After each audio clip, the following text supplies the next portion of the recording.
Hey everyone, Shaun Stevenson here, author of the Throne series, and today I really needed to get this pile of books off my floor so I can get it onto my shelves. So I'm showing you kind of a collection of all the books I've been hauling over the past few weeks.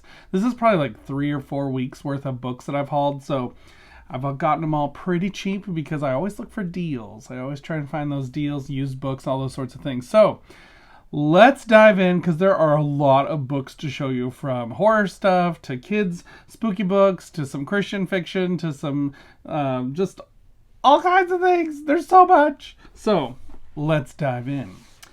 First, I was recently at McKay's and I found some great finds while I was there, including R.L. Stine's Fear Street Super Chiller Silent Night 2. I was so excited when I saw this because I have the first one, but I did not have the second one yet. So I found the second one. It was just sitting there on the shelf and I thought, there it is, another Fear Street book. I'm so excited to read that. So this one looks like a lot of fun.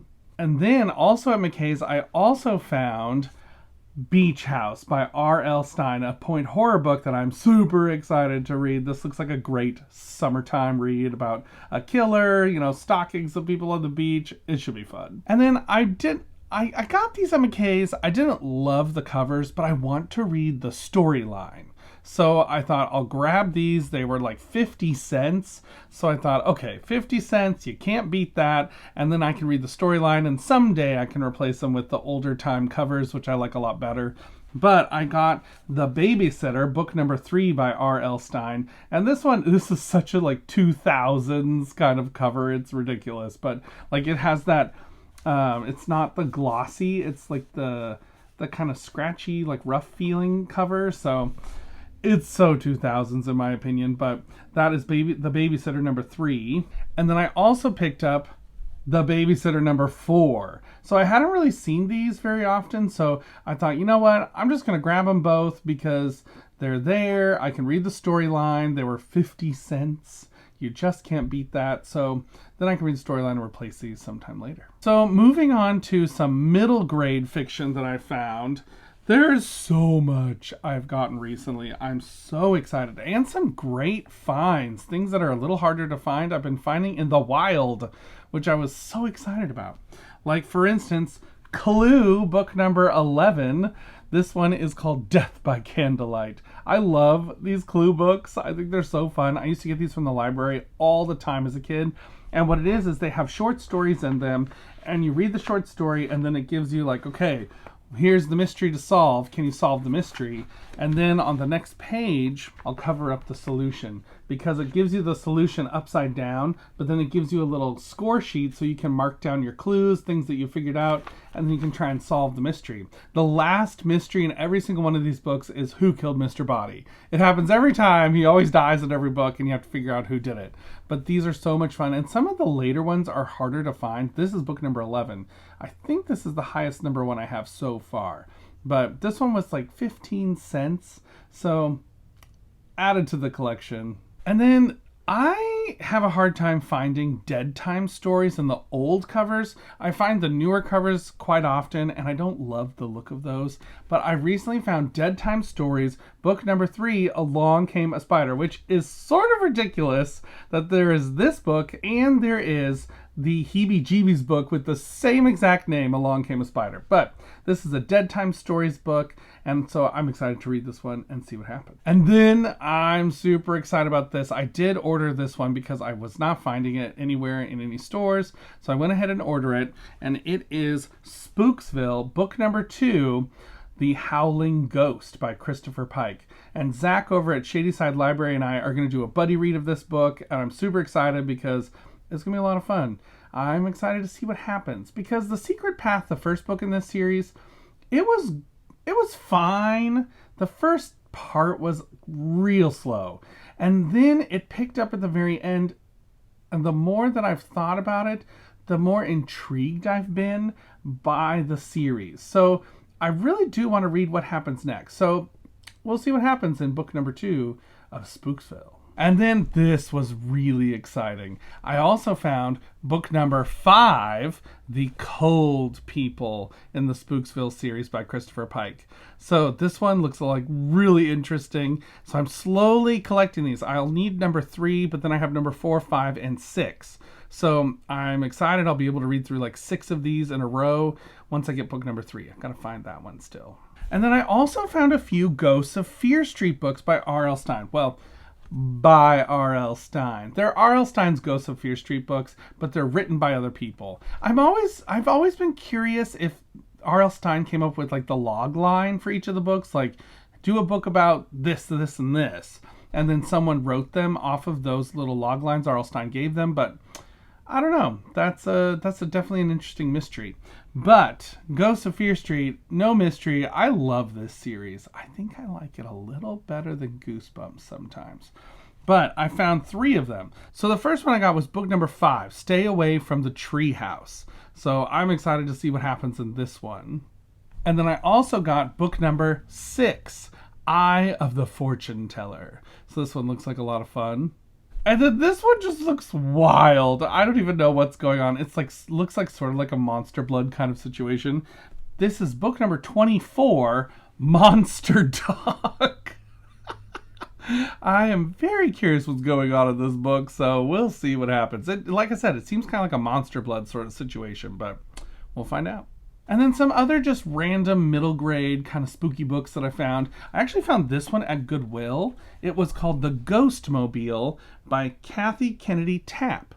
And it kind of looked interesting to me. There's like a mystery, and there's these kids that find like this ghost bus kind of thing, and they have to help the ghosts on the bus solve this ages-old mystery in order to help them. So we'll see what happens. It looks kind of intriguing. It's one of those old Apple paperbacks from the 90s, so, you know, those are always a lot of fun. And then this one I found at McKay's in the kind of choose your own adventure section, which I thought this looked kind of fun. This one is called Choose Your Own Nightmare. Book number 2, Beware the Snake's Venom. So I love books set in the desert, out in like Arizona, New Mexico, Utah, those kinds of places. I love books about that kind of setting. I don't know what it is. There's just something about it I really love. So this looks really fun to me. I'm excited to read this. It is, like I said, it's a choose your own adventure kind of style. So it gives you the page numbers and you flip from page to page to page. Sometimes there's some illustrations in this one. So it looks like an interesting, not too long of a read, but another interesting choose your own adventure, only it's choose your own nightmare. And then I saw these first talked about on Cameron Chaney's channel, Library Macabre. He talked about these a little bit in a short, and I thought, well, those look kind of interesting. I'm going to go see if I can find them. They're a book series that came out in the 90s in the UK called Shivers, but then they were re-released recently as Creepers. And these ones, you can find them at Dollar Tree. So I thought, well, let me go to my local Dollar Tree and see if I can find any. And I found 4 of them. This is book number 4, The Golden Goblet. They're kind of like a shorter, like kind of read. They look like they have a pretty big font, but kind of that Shivers kind of vibe. So we'll see what it's like. This one is book number 4, The Golden Goblet. And then I also found book number 6, The Grave Digger, which, ooh, it kind of reminds me of like the Hatbox Ghost from the Haunted Mansion ride. So we'll see what this is like. And then this one just looks ridiculous to me, but this is book number 8, Cold Kisser. I might have to save this one for winter time because it looks just ridiculous, but could be entertaining. We'll see. And then this is book number 9, Dr. Death. So we'll see what happens in this one. This one looks kind of spooky, but we'll find out. I don't always, if it's a hospital kind of spooky story, I don't always love hospital-based spooky stories, so we'll see how it goes. I'll take a look. So then I also found some Christian fiction, and I have all of the Spine Chillers books technically, but I only had books 1 and 2 in the 3-book bind-up of the Spine Chillers Mysteries books by Freddie Katz. So I thought, you know, if I ever do find books 1 and 2, I would like to get them individually so I can complete my individual collection. So I found them. I found book number 1 in Spine Chillers Mysteries, Dr. Shivers Carnival. And this is the reprint edition when they became Spine Chillers Mysteries, when originally they had been doing Spine Chillers, which this is book number 2, Attack of the Killer House. So they changed the covers from the Spine Chillers kind of look to this Spine Chillers Mysteries look, which I actually think this is a better title for them, that they're mysteries, because they're more of a mystery than a spooky story. So that is kind of how they play out. But I got these two, which I'm super excited to add to my shelf. And then I did not know until recently that another Christian publisher, Zondervan, also put out their own spooky story series in the 90s. I found these kind of on accident, and I thought, what are those? And so this series, there's only 4 books in the series, and what it looks like is the first book in the series was written in the 80s, and then in the 90s, during the Goosebumps craze around 1994, they were picked up again by Zondervan, and Zondervan asked the author to write new stories in the series, kind of in this spooky vibe. So the first book I've actually read already, and I'll be doing a review on this one soon, but it is the series Tales from the Bayou by Betty Hager, and this is the first book, Old Jake and the Pirate's Treasure, which I will say, this book was kind of spooky. There are some actually kind of creepy parts to this. Like they go into an old house in the bayou, and that was so well described. However, the interesting thing about these books, and I'll talk more about this in my review, is they're set during the Great Depression, which actually creates such an interesting backdrop for a spooky story. I never would have thought about it, but then I read this and I thought, oh, the Great Depression is so interesting to have as a backdrop to a spooky story, because you have so much despair going on during the Great Depression. So many people who are wondering, like, will we ever get out of this? Are we stuck in this forever? And then you layer on a creepy story. That is genius. I actually feel like this was like the germ of an idea, and I can't wait to read books 2, 3, and 4, because I'm curious when she started writing them in the 90s if they have a different flavor. This one was a tiny bit slow, but now I'm starting to review the book, and I'm going to stop because there's a lot to say about it. But this is book number 1, Old Jake and the Pirate's Treasure. And then there's book 2, Miss Tilly and the Haunted Mansion, which this one looks like a lot of fun. I can't wait to read this one. And then book number 3, Marcy and the Shrimp Boat Adventure, which I am super curious what's going on. I'm trying not to read the backs of these at all because I don't want to know what happens, because I feel like sometimes the backs of books for me ruin them a little bit. So try not to read them.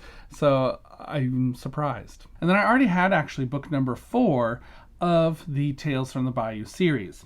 So then I was really excited because I had a digital version of this book, and now I have a print version of Brill and the Dragators by Peggy Downing, book number 1 in the Exetorn Adventures, which is one of my newest favorite fantasy series. I love these books so much. And so this was book number 1. I finally got a copy of it at a very reasonable price.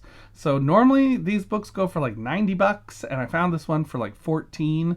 So I thought I'm going to grab it because that is a deal for this series. And this one's in really good shape too. It didn't have any like stickers on it or anything, so I was super excited about that.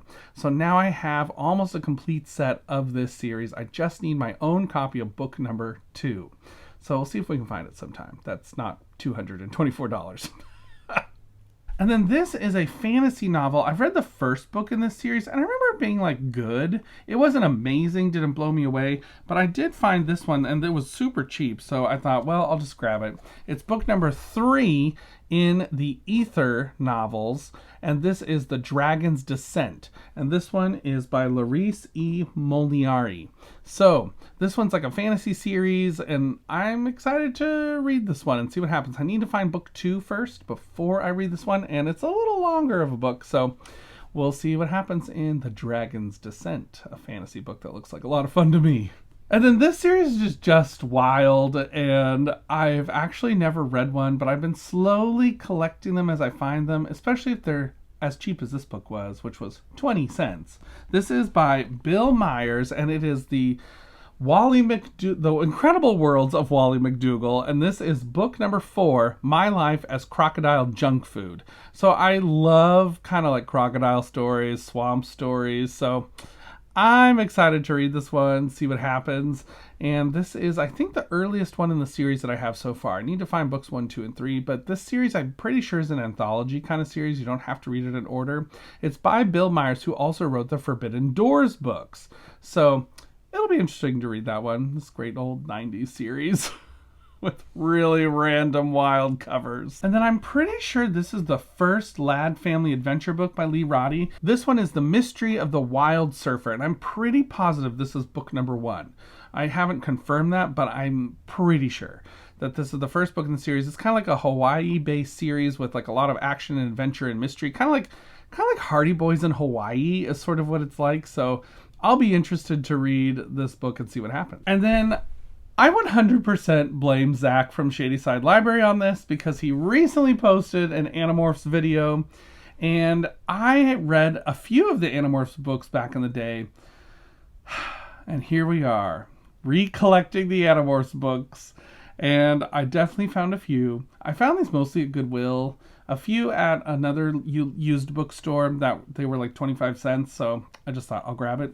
So I got, this one's kind of interesting. It's a hardcover edition of book number 14. This is The Unknown by K.A. Applegate. This is a series where these kids, they get the power to turn into animals from an alien, and so they're fighting this war against like these parasitic aliens. It's really actually pretty intense of a book series for kids, but I really enjoyed the first few of them, and so I'm excited to keep reading them and see what happens in the series. So this is book number 14, The Unknown, and then book number 25, The Extreme, which I love the polar bear. I thought that was really fun. And then this is book number 29, The Sickness, which, what is that? I'm not even sure what this is that they're turning into. It could be an alien. I don't know. And then book number 31, The Conspiracy, which this one's interesting because it has the little Watch Animorphs on TV, which that show was very short-lived from what I understand. I think I have the pilot episode on VHS, but it was a very short-lived show. So that's kind of interesting that it has that little marker on there. And then these just looked kind of interesting. They're by the same author as the Bone Chillers series, Betsy Haynes. And so I started picking some of these up because I found a bunch of them at Goodwill for like 99 cents. So this is the series, The Fabulous Five, which is like kind of a 90s kind of like just popular series. So it kind of looked like a lot of fun to read. And this is book number 7, The Kissing Disaster. And then I also got book number 8. This one is The Runaway Crisis. I kind of love the names of them. It's great. And then book number 17, Celebrity Auction. And then book number 30, Sibling Rivalry. And then I found 2 that are super editions. This one is book number 2 of the super editions, Caribbean Adventure, which just looks like a lot of fun. These ones are a little longer than the other ones too, so that was kind of interesting. And this is super edition number 3, Missing You. So this one's like a London one, so that could be kind of interesting. We'll see what happens. And then I was super excited to find this series. So I remember 4th grade, I found this book in the school library. I read it, I loved it, and I really wanted to read more of this series, but I never did. I never found any more of them. But this is the book I read in 4th grade, and I was excited to find a hardback copy of it. This is a Herculia Jones mystery, The Dark Stairs by Betsy Byers. This is like a mystery series, and there's kind of some archaeology elements to it, so I'm excited to read this. They're a little spooky too. Kind of like nothing supernatural is ever in them, but they're kind of like a spooky vibe, like the mysteries have that kind of vibe. So this looks really fun to reread. I'm curious to see how it holds up after so many years, because it was 4th grade when I first read this. So I'm excited to see what happens in this again. And then I also found another one in the series. I don't know what number this is. I think it's number 3, because they don't really have numbers to them. But this is Dead Letter by Betsy Byers. Another hardback edition. This is like probably a library binding, it feels like. But that's another one of the Herculia Jones mysteries, Dead Letter. And then last but not least, I'm so excited about this. I did not know there were other books in this series. So I found this pop-up whodunit. It is The Mystery of the Russian Ruby, a pop-up whodunit. And these books are amazing because, yes, they have 3 different endings. In the back of the book, Oh, there's so many cool pop-ups too. It's so awesome. I love these books. I think they're so much fun. In the back of the book, there is a spot where, let me get this for you, where you can turn this wheel down at the bottom and it will change the final clue. And there are 3 different versions that you can change the story to. So there's 3 different mysteries to solve. And every single one of these pages has pop-ups, and then it also has super fun things that you can open to look inside, to see other things. The windows all open so you can look inside all of the windows. They're just so interesting, these books. So much care and time went into these. They're beautifully illustrated. They're just a lot of fun. Like the little cool secret passage, you can see like someone's foot going by there. It's so awesome. I love this stuff. I just think it's so great. So these kinds of things, there's little like pull-outs. They're just so fun. I loved having one of these, the Egyptian one, as a kid. And so I'm reliving my nostalgia, okay? It's fine. This is what I'm doing. And this is the Russian Ruby. So I'm excited to read this one finally. Sit down and look at it and look through all the different things, read all the different clues, see if I can solve the mystery. And it'll be a lot of fun. So I did find some Goosebumps books, but you're going to have to wait to see my Goosebumps Quest for the 62 episode 2 to find out what books I found in the Goosebumps original 62 series. As well as I'll share a couple other Goosebumps things I found that were not part of the original 62. But that is my ongoing series where I'm trying to collect all 62 of the original Goosebumps books. So episode 1 is on the channel now. Go watch that to see which books have I not read. My shame, my shame, my shame of all the books I haven't read. But that is okay because, you know, we're all on a reading journey and that is all right. Everyone's at their own pace reading the books and having just a lot of fun, and that's definitely what I'm doing. If there's one thing I do well, it is have fun. I like to have fun, especially when it comes to books. So, until next time, everybody, keep reading. Bye.